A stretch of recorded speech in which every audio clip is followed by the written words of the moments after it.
Hello everyone! Today we're going to make gelatin dessert. Here are the ingredients.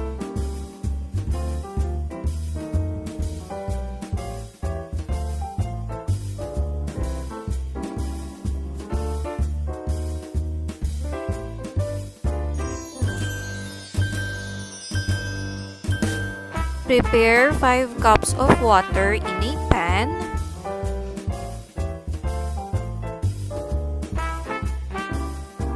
Then sprinkle 25 grams of jelly powder. In my case, I used Mr. Gulaman in Buko Pandan flavor. Continue stirring until dissolved.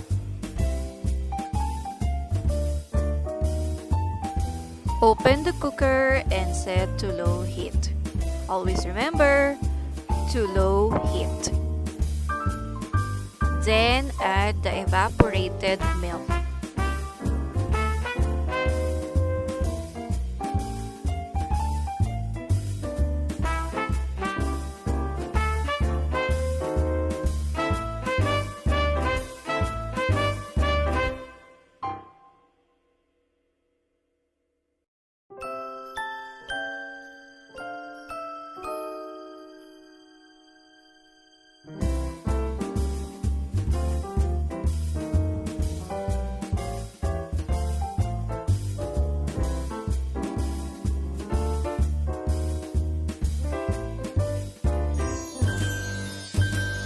Add the condensed milk.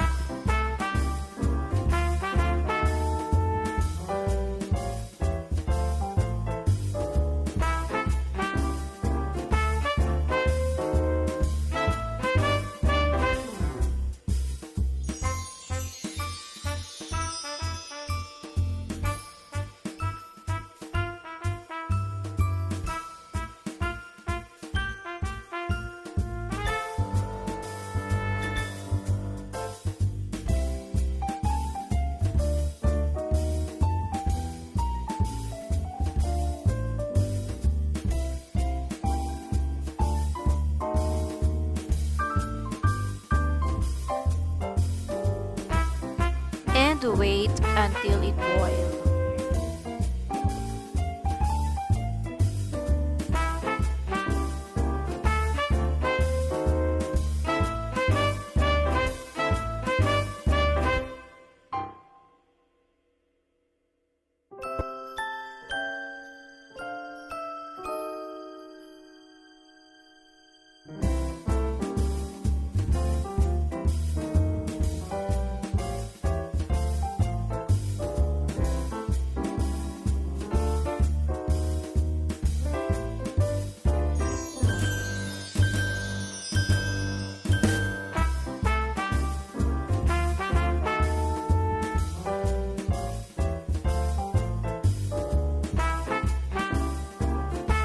Now our mixture is ready to put into mold.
Refrigerate before serving.